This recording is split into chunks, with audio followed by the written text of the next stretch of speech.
네, 지난 주일에 함께 읽었던 성경은 열왕기하 18장이었습니다. 히스기야 왕이 유대 왕으로 즉위한 후 처음으로 행했던 일은 먼저 예루살렘 성전의 곳곳에 세워져 있었던 우상들을 제거하는 일이었었죠. 두 번째 그가 했던 일은 예루살렘 성전의 문을 수리하는 일이었습니다. 그래서 쉽게 성전에 드나들 수 있도록 열심히 수리하고 고쳤죠.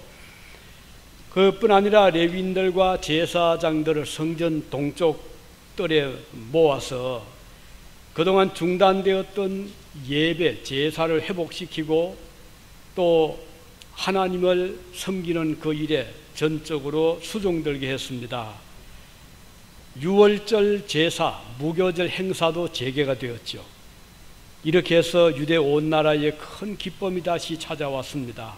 나라가 안정이 되고 힘차게 전진하게 될 때 이웃, 그동안 유대를 괴롭혔던 이웃 나라들은 이제 점점 유대를 감히 넘보지 못하게 되었습니다. 그러나 히스기야 왕이 즉위한 지 이제 10년이 넘었죠. 13년이 지나고 14년째가 되었을 때 이 아수르 사내립은 생각을 합니다. 우리가 전에는 유대를 마음대로 지배했고 자기들에게 조공을 바쳤고 속국이었는데 이제는 유대가 자기들의 말을 듣지 않고 오히려 아수르가 유대의 눈치를 보아야 되는, 완전히 바뀌었잖아요. 그래서 이 산헤립은 다시 과거의 그 강력한 군사 대국을 이루어야 되겠다는 야심을 가지고 있었고 부지런히 이제 군대를 더욱 강화시켰습니다. 아무런 전쟁 준비를 하지 못하고 있던 유대는 그동안 한 10년 동안 이제 점점 나태해지고 하나님께 대한 열정도 식어지고 그리고 말씀에 대한 그 사모함도 점점 약화되었습니다.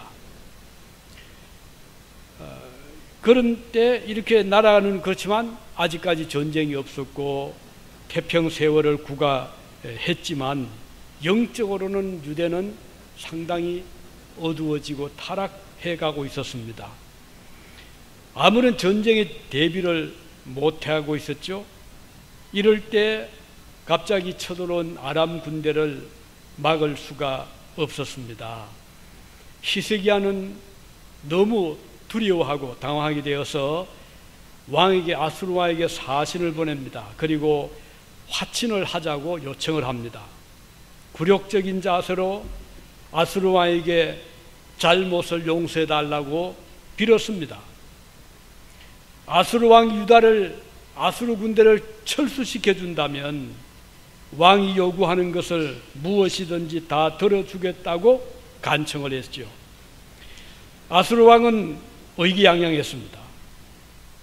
그리고 히스기야에게 엄청난 양의 조공을 바칠 것을 요구합니다. 은 300달란트와 금 30달란트를 바쳐라, 이렇게 요청을 했죠. 그 많은 양의 은과 금을 갑자기 구하기 쉽지 않았지만 이 히스기야는 성전 안에 있던 창고에 있던 은들을 전부 모아서 긁어 모아서 아수르 왕에게 보내주었습니다. 그러나 그 많은 금을 구할 수가 없었어요. 어쩔 수 없이 그는 자신이 성전의 문과 기둥에 아주 두텁게 발랐던 금을 다 벗겨내어서 그것을 모아서 아수르 왕에게 보냈습니다. 이런 일이 있었지만 아수르 왕은 더 큰 욕심을 내었죠. 그는 그의 부하 용장들이죠. 다르단, 랍사리스, 랍사게, 이런 부하들을 앞세워서 대군을 다시 편성을 하고 예루살렘과 히스기야 왕을 공격을 하게 됩니다. 참으로 비극적인 일이 아닐 수 없었죠. 아수르 왕은 온갖 모욕적인 말로 히스기야 왕을 비난하고 그들의 하나님 여호와께 대해서도 비난하기를 주저하지 않았어요. 그들은 큰 소리로 외칩니다. 열왕기 하 18장 29절에 보면 이런 기록이 나오죠. 왕의 말씀이 너희는 히스기야에게 속지 말아라. 그가 너희를 내 손에서 건져내리라 건져내지 못하리라. 또한 히스기야가 너희에게 여호와를 의뢰하라 하는 말을 듣지 말아라. 그가 이르기를 여호와께서 반드시 우리를 건지실지라 이 성읍이 아수르 왕의 손에 함락되지 아니하게 하시리라 할지라도 너희는 히스기야 말을 듣지 말아라. 이렇게 아주 유대 백성들을 협박을 합니다. 그리고 말하기를 아수르 왕의 말씀이 너희는 내게 항복하고 내게로 나오라 이렇게 지금 말씀하신다 라고 큰 소리를 쳤습니다. 이 얼마나 오만하고 모욕적인 언사입니까? 하나님을 의지하지 말라고 하는가 하면 자기들에게 항복하라고 권하잖아요. 여기 그치지 않고 아수르 왕은 편지를 또 썼어요. 항복해라. 협박의 편지를 써서 히스기야에게 보냈습니다. 항복하지 않으면 예루살렘 성전과 왕궁을 공격할 것이라는 그런 글이었죠. 히스기야는 이런 국가적인 위기를 당하여 매우 중대한 결심을 하지 않을 수가 없었어요. 아수르 왕의 협박에 굴복해서 무릎을 꿇든가 아니면 저항해서 싸우는 일을 선택해야 하는 중요한 기로에 서게 되었습니다. 히스기야는 그동안 너무 나태했고 하나님을 멀리했던 것을 돌아보지 않을 수 없었어요. 아수르 왕이 처음 협박했을 때 그는 저항할 의지가 없었었죠. 그래서 왕의 비위를 맞추려고 노력을 했잖아요. 은 300세겔을 보내고 또 금을 성전의 기둥에 입혔던 금까지 벗겨서 보내었습니다. 그럼에도 불구하고 해결되지 않았잖아요. 자, 이런 일이 있고 나서 히스기야는 반성하게 됩니다. 아, 그게 아니었구나. 잘못 판단했구나.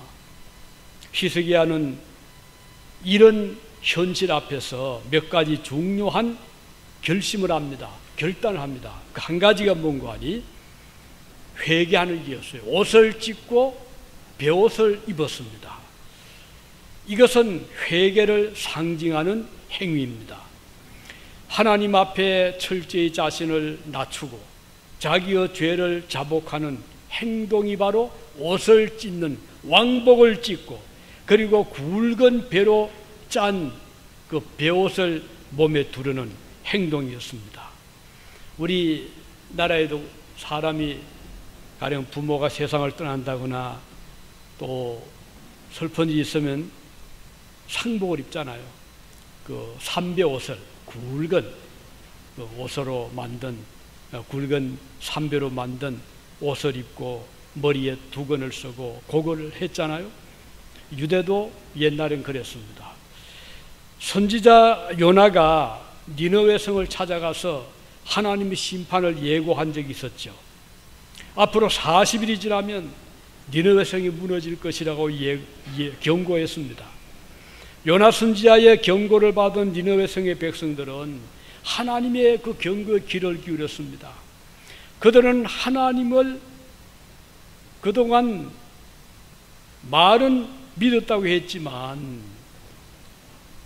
이 니느웨 성이 그동안 하나님께 이 심판받을 그런 일들을 해옴으로써 심판이 이제는 왔다는 말을 들었을 때 그들은 놀랐습니다. 그리고는 하나님 말씀을 그대로 받아들이죠. 말씀을 이제 믿게 됩니다. 그리고 금식을 선포했습니다. 그들은 식음을 전폐하는 데 그치지 않았죠. 높은 귀족이나 낮은 자를 막론하고 굵은 베옷을 입었다고 그랬어요. 이 소식이 니느웨 왕의 귀에까지 들어갔습니다. 니느웨 왕도 이 소식을 듣고 보좌에 앉아있지를 못했습니다. 자리에서 일어나 왕복을 벗어던지고 굵은 베옷을 입었습니다. 그리고 제 위에 앉았다고 그랬어요. 니느웨 성민들과 왕이 굵은 베옷을 입고 제 위에 앉아서 그들은 회개했습니다. 하나님께서 이런 백성들의 모습, 왕의 모습을 보셨습니다. 요나서 3장 9절에 보면 이런 기록이 나오죠. 하나님이 뜻을 돌이키시고 그 진노를 거치사 멸망하지 않게 하시리라 그랬어요. 이걸 보면 회개하는 자들의 태도는 옷을 찢고 그리고 굵은 베옷을 입는 것인데, 오늘 이 본문에서 히스기야도 그랬습니다. 하나님께서는 그 히스기야의 겸비한 모습을 보셨죠. 그리고 하나님께서는 그 히스기야의 회개를 듣고 계십니다. 이 히스기야는 그동안 처음에는 왕의 즉위했을 때 아주 겸손했잖아요. 그리고는 제일 먼저 한 것이 우상 제거하는 것, 그리고 성전을 고친 일, 그리고 그 성전을 아주 잘 수리했잖아요. 열심히 처음엔 제사도 드리고 하나님을 공경했지만 한 10년이 지나니까 마음이 점점 해이해져서 이제는 자기도 모르게 나태해졌습니다. 하나님에 대한 두려움보다도 어느샌가는 아수르에 대한 두려움이 더 커졌어요. 아수르가 쳐들어온다고 할 때 그는 덜컥 겁이 났습니다. 그래서 어떻게 하면 이 공격을 막을까, 이 백성들을 지킬까. 그래서 그는 바로 즉각 거기에 대한 응답으로 우리와 화친합시다. 우리가 어떻게 하면 우리를 공격하지 않겠습니까? 나약한 모습을 보였잖아요. 믿음이 약해지자 아수르는 커 보이고 하나님은 멀어만 보였습니다. 아수르 왕의 비유를 맞추어야 살아남을 것 같았잖아요. 이 아수르 왕은 히스기야가 자기를 두려워하고 있음을 간파하고 더 의기양양했지. 금과 은을 바쳐라, 여기에 그치지 아니하고 편지까지 써서 하나님 이름을 모욕하고, 그리고 유대 나라의 그 하나님은 우리를 못 이긴다, 이런 아주 경망스러운 말을 했습니다. 열왕기하 18장 35절에 보면 이렇게 기록되어 있죠. 민족의 모든 신들 중에 누가 그의 땅을 내 손에서 건졌기에 여호와가 예루살렘을 내 손에서 건지겠느냐. 이 아수르 왕이 이렇게 아주 교만되게 말을 합니다. 참으로 참난된 말이 아닐 수 없습니다. 이런 말을 들어야 했던 히스기야는 비로소 자신이 하나님의 능력을 그동안 의지하지 못하고 있음을 깨닫게 된 것입니다. 그는 이때 왕복을 찢고 굵은 배로 몸을 둘렀습니다. 그동안 하나님을 의지하지 못함을 회개했습니다. 저거 위협 앞에서 두려워 떨고 그 위기를 모면하기 위하여 성전 곳간에 두었던 금과 은을 다 꺼내어서 보냈지만 그것도 도움이 되지 못했잖아요. 어려운 일을 눈앞에 두고 많은 사람들이 당황하잖아요. 어떻게 하지? 어떻게 해야 이걸 해결할까? 그런데 우리 하나님 백성들은 이럴 때에 정신을 차리고 자기 자리를 지켜야 됩니다.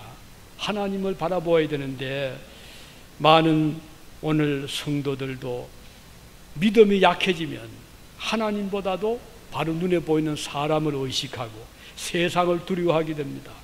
그래서 어떻게 하면 이것을 인간적인 방법으로 좋은 대화를 통해서 아니면 뇌물을 통해서 해결을 할 수 없을까?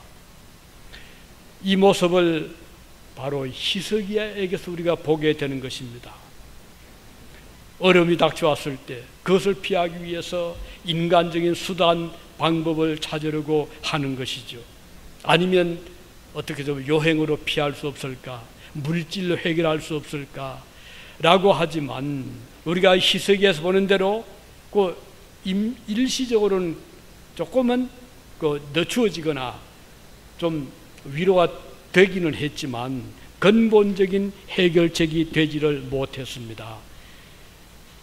그러자 히스기야는 이게 아니구나 하고 마침내 왕복을 찢고 베옷을 입은 것이죠. 회개하게 되는 것입니다. 우리 그리스도인들도 어떤 일을 당할 때 자칫하면은 인간적인 방법으로 해결하려 하기가 쉽습니다. 좋은 어떤 대화를 통해서 설득을 해서 이 문제를 해결할 수 없을까? 물질로 해결할 수 없을까? 아니면 가까운 친구를 제3자를 통해서 어떻게 해결할 수 없을까라고 생각할 수 있을 것입니다. 그러나 근본적인 문제 해결은 하나님의 역사가 있어야 된다. 오늘 본문에서 이것을 잘 보게 됩니다. 히스기야가 산헤립을 막을 수 있었던 그 길은 뇌물이 아니었어요. 조공이 아니었어요. 금과 은이 아니었어요. 결국은 그렇게 해본들 랍사게는 더 강력한 협박을 해왔거든요.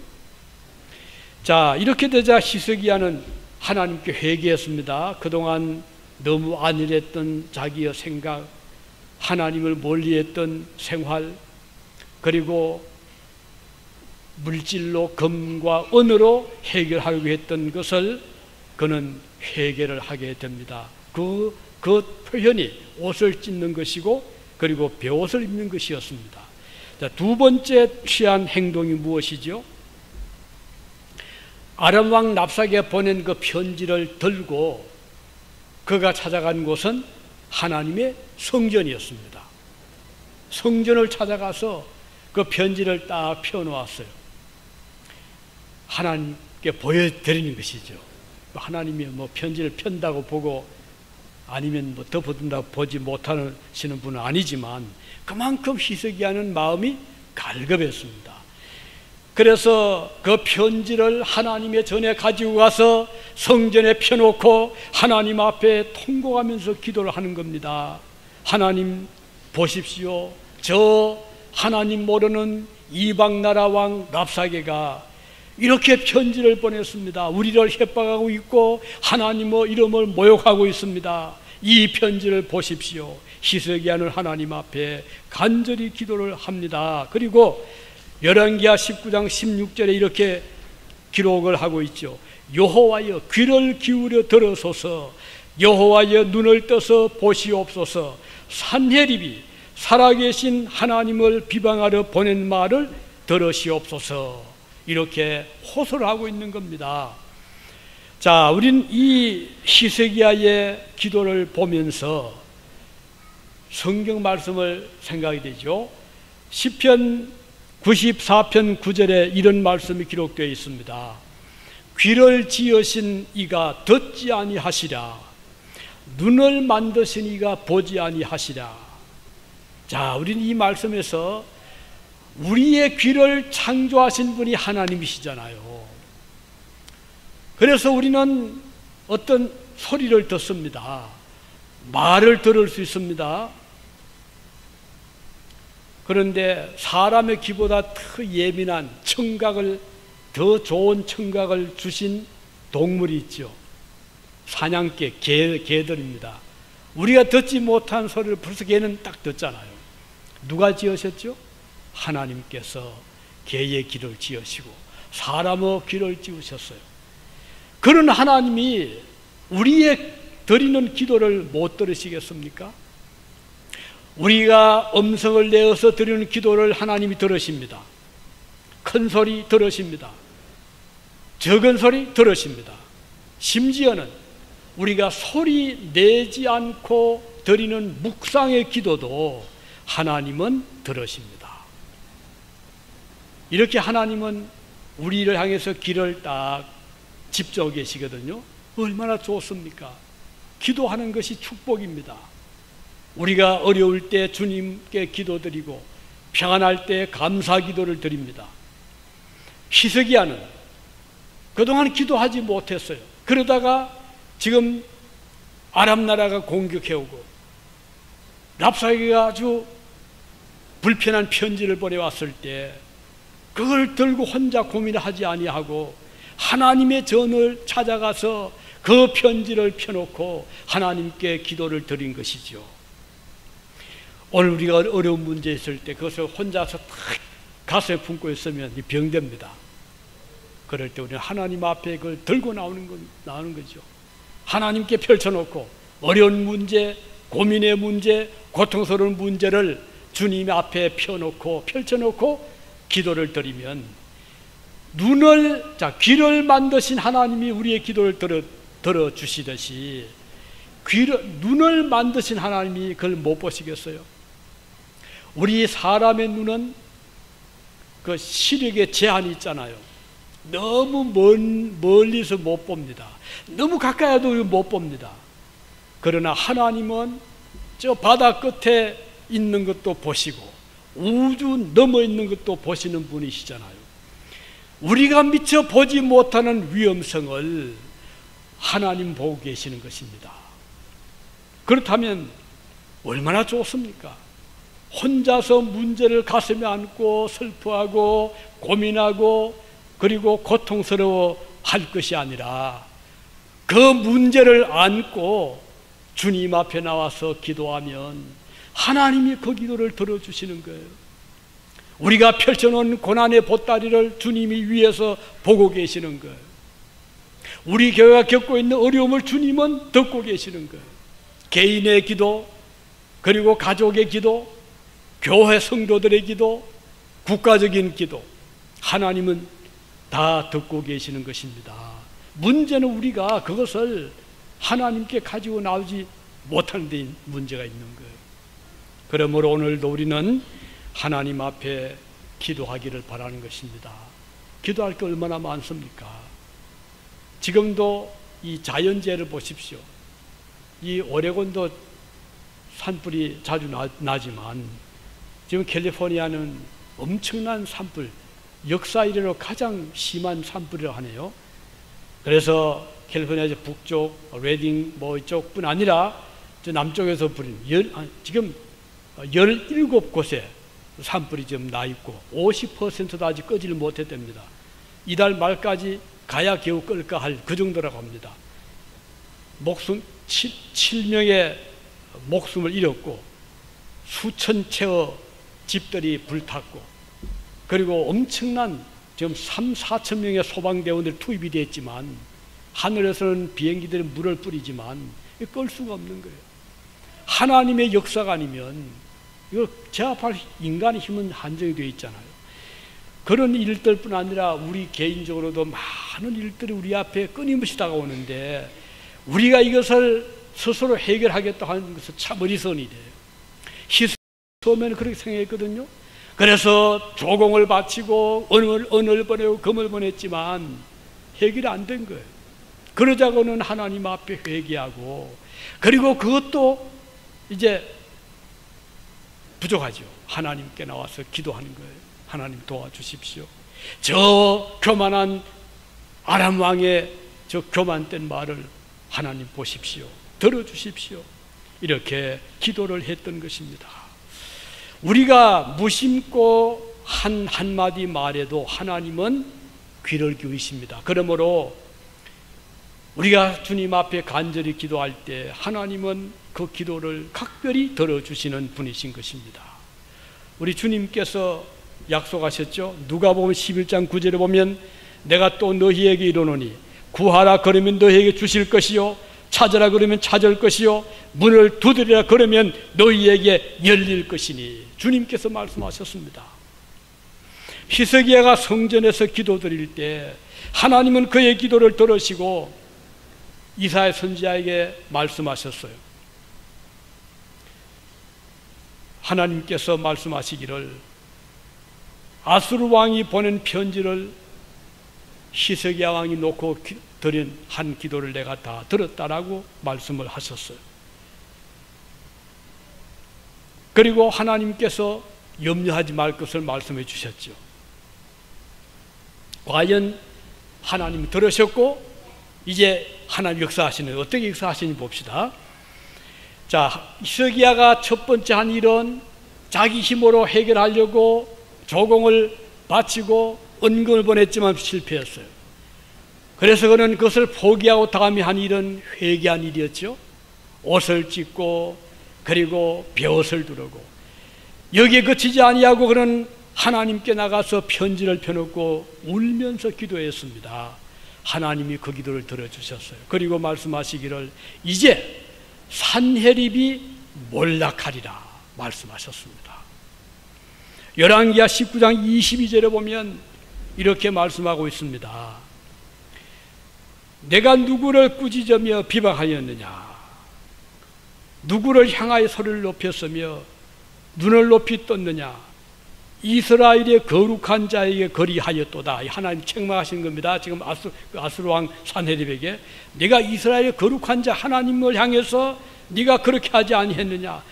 네가 큰 소리를 치고 꾸짖고 비방했지 아니하느냐? 지금 하나님이 실물하시는 겁니다.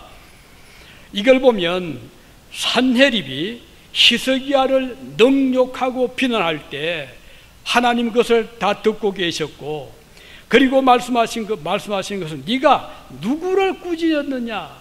너는 히스기야를 꾸짖은 것이 아니라 나를 꾸짖은 것이다. 하나님께 이렇게 말씀하신 거예요. 하나님께서는 그의 종 히스기야가 당한 모욕을 마치 자기 자신이 당한 것처럼 간주하신 것입니다. 매우 중요한 말씀입니다. 하나님께서 보실 때 저 산헤립이 하나님의 백성 이스라엘 왕 히스기야를 보고 막 모욕적인 말을 했잖아요. 꾸짖었잖아요. 하나님이 들으시는 것은 네가 히스기야에게 한 꾸짖음은 바로 나를 향한 꾸짖음이다, 이렇게 보신 거예요. 이것은 대단히 중요한 하나님의 말씀입니다. 보세요. 사도 바울이 초대교회 때 교회를 박해했잖아요. 예루살렘 교회를 박해하고 스데반을 잡아 죽이는데 이 사울이 한 몫을 했잖아요. 여기에 그치지 아니하고 사울은 다메섹에 있는 기독 신자들을 체포하기 위해서 달려갔잖아요. 가는 도중에 하나님께서 하늘에서 맑은 빛을 비추어 주었어요. 그리고 말씀하셨죠. 사도행전 9장 4절에 보면 땅에 엎드려 저 드럼에, 지금 사울이 땅에 엎드려 듣습니다. 소리가 있어 이르시되 사울아 사울아 내가 어찌하여 다메섹 교회를 박해하느냐, 이렇게 하지 않았어요?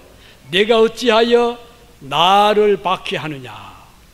여기 하나님께서 하신 말씀은 사울아 사울아 네가 어찌하여 나를 박해하느냐. 지금 사울은 예수님을 박해하는 것이 아니었어요. 다메섹에 있는 교회를 박해하러 가는 길이었어요. 그런데 하늘의 음성은 네가 어찌하여 나를 박해하느냐 그랬어요. 이 사울이 다메섹 교회를 박해하는 것을 우리 예수님께서 보신 것은 네가 다메섹 교회를 박해하는 것이 아니라 나를 박해하는 것이다, 이렇게 보신 것입니다. 오늘 우리가 하나님의 교회를 귀히 여길 이유가 여기에 있는 것입니다. 오늘 우리가 하나님의 백성들을 귀히 여길 이유가 여기 있는 것이에요. 하나님의 교회를 존중하고 하나님 백성들을 두려워하는 것은 하나님에 대한 존중이고 하나님께 대한 두려움이라는 것입니다. 왜? 교회는 사람의 몸이 아니기 때문에, 교회는 주님의 몸이기 때문이고 교회의 주인은 하나님이시기 때문입니다. 그러면 교회를 박해한다는 것은 바로 주님을 박해하는 것을 의미하는 것입니다. 하나님께서 또 이렇게 말씀하시죠. 열왕기하 19장 32절에 보면 여호와께서 아수르 왕을 가리켜 이르시기를 그가 이 성에 이르지 못하며 이리로 화살을 쏘지 못하며 방패를 성을 향하여 세우지 못하고 토성을 쌓지도 못하고 오던 길로 돌아가고 이 성에 이르지 못하리라. 지금 아수르 군인들이 대오를 맞추어서 모든 군 장비를 가지고 활을 가지고 창을 가지고 말을 타고 기병을 앞세워서 지금 성을 공격해 옵니다. 그런데 하나님은 네가 이 성에 이르지 못하고 화살을 쏘지도 못하고 방패를 세우지도 못하고 토성을 쌓지도 못하고 너희는 오던 길로 돌아갈 수밖에 없을 거다, 이렇게 말씀했습니다. 자, 이걸 보세요. 하나님께서 이렇게 말씀 먼저 하셨어요. 아직 그 일은 일어나지 않았어요. 계속해서 말씀하시기를 19장 34절에 내가, 하나님이죠, 하나님이 나와 나의 종 다윗을 위하여 이 성을 보호하여 구원하리라. 하나님께서 예루살렘 성을 보호하시고 구원하시는 것은 하나님 자신을 위한 것이라는 말씀입니다. 이것을 보면 하나님께서 얼마나 철저하게 하나님의 백성들을 보호하고 계시는가, 하나님의 성을 지키시는가를 잘 보여주고 있습니다. 아수르 왕이 아무리 공격하려고 해도 하나님께서 막으시면 불가능함을 분명하게 말씀해 주신 것입니다. 계속해서 열왕기하 9장 35절에 이렇게 기록하고 있습니다. 이 밤에 여호와의 사자가 나와서 아수르 진영에서 군사 18만 5천 명을 친지라. 아침에 일찍 일어나 보니 다 송장이 되었더라. 보세요. 하나님께서 이 일 하기 전에 몇 번 경고했죠. 너희가 활을 못 쏠 거다, 창을 던지지 못할 것이고 방패를 세우지 못할 거다, 먼저 경고하신 다음에, 그래도 아수르인들이 겁없이 막 공격에 올려고 하거든요. 하나님께서 그날 저녁에, 그러니까 그 이튿날 되면 이제 공격이 올 겁니다. 근데 공격 직전 저녁에 하나님께서 여호와의 사자는 누구죠? 하나님 보낸 일꾼들, 천사들일 겁니다. 여호와의 사자를 보내서 아수르 진영에서 군사 18만 5천 명, 이 숫자는 어마어마한 숫자잖아요. 이 유진 인구가 18만 밖에 안 되잖아요. 그럼 전체 유진 인구만큼 많은 그 아수르 군인들에게 하나님께서 사자를 보내서 그날 저녁에 다 진멸하게 했는데, 아침에 일어나 보니까 다 송장이 되었더라. 다 죽어버린 거예요. 그러니까 뭐 꼼짝 못하죠. 겨우겨우 산헤립은, 아수르 왕은 도망을 쳐서 다메섹으로 물러갔습니다. 숨었어요. 얼마나 두려웠겠습니까? 아니, 그 많은 자기의 군인들이 전쟁도 안 했는데, 예루살렘 공격하지도 아니했는데 어떻게 된 판인지 아침에 일어나면 다 죽어 있단 말이에요. 그래서 이 다메섹으로 도망가서 숨어 있는데 하나님께서 어떻게 하셨을까요? 이제 됐다 하고 그냥 두신 것이 아닙니다. 하나님이 따라가신 거예요. 어디까지? 다메섹까지. 철저하게. 이제 이 아수르 왕이 다메섹에서 숨어 있었는데,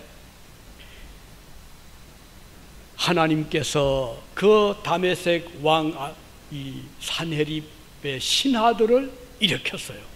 반역을 합니다. 그래서 왕을 암살을 시킵니다. 산헤립은 죽고 말았어요. 철저하게 하나님께서 한번 일어나시면요, 막을 자가 없습니다. 이건 철저한 몰락입니다. 도중에 적당한 게 없어요. 보세요. 노아 시대 때 하나님께서 120년 동안 경고했잖아요. 앞으로 비가 올 거다, 홍수가 질 거다, 배를 만들어라. 노아가 부지런히 배를 만듭니다. 그런데 아무도 노아의 말을 듣지 않았잖아요. 노아는 전도했습니다. 열심히 앞으로 심판을 예언했어요. 그런데 한 사람도 노아의 말에 귀를 기울이지 않았어요. 왜냐하면 믿어지지 않거든. 아니, 이 멀쩡한 하늘에, 이 높은 곳에 무슨 홍수가 나겠느냐. 그런데 하나님 어떻게 했죠? 120이 딱 되자 배문을 딱 닫았어요. 그 배문은 이게 옆으로 창이 없고요, 하늘만 향한 그 문이 있었거든요. 문을 딱 닫고 그때부터 비를 주셨는데, 그 비가 40주 40야 매일같이 비가, 주야로 비가 오고 땅에서는 깊은 샘이 터지고 온 세상이 물바다가 되어서 완전한 심판이 이루어지기까지 역사하셨거든요. 오늘 하나님을 두려워하지 않는 자들, 지금은 뭐 그럴 수 있죠. 말도 마구 할 수 있고 하나님 비방할 수도 있고 온갖 소리 다 할 수 있지만 우리는 조심해야 됩니다. 왜? 때가 되면 하나님의 심판은 철저하거든요. 철저한 몰락, 철저한 심판이 이루어지기 때문입니다. 자, 이렇게 해서 히스기야는 그 어려울 때에, 그 위험한 때에 회개함으로, 하나님을 향해 간절히 기도함으로 그 위기를 이길 수가 있었던 것입니다. 이 히스기야의 신앙이었어요. 히스기야는 이제 뒤에 다음 아마 기회에 또 말씀드리겠지만 나중에 마지막 또 큰 일을 경험합니다. 오늘 우리 성도들은 믿음 생활할 때 하나님의 역사를 경험을 함으로써 믿음이 점점 강해지거든요. 믿음은 이론에 그치는 것이 아닙니다. 절대 그게 아닙니다. 믿음은 고대 성경의 기록, 고대 문서에 묻혀 있는 것이 아닙니다. 오늘 살아계신 하나님의 말씀이고 지금도 역사하시는 하나님을 몸으로 느끼는 것이고 눈으로 보는 것이고 체험하는 것이에요. 이런 역사를 실제로 겪을 때 그 성도의 신앙은 살아 움직이는 것입니다. 그 교회가 살아 역사하는 것입니다. 우리 교회는 이런 교회가 되기를 바라는 것이에요. 이론적인 믿음에 그치지 말기를 바랍니다. 이론적인 말로만 주님을 찾는 교회가 아니라 실제적인 삶을 통해서 그리고 행동을 통해 액션을 통해서 하나님을 만나고 체험하는 이런 교회가 되기를 바라는 것입니다. 기도하시겠습니다.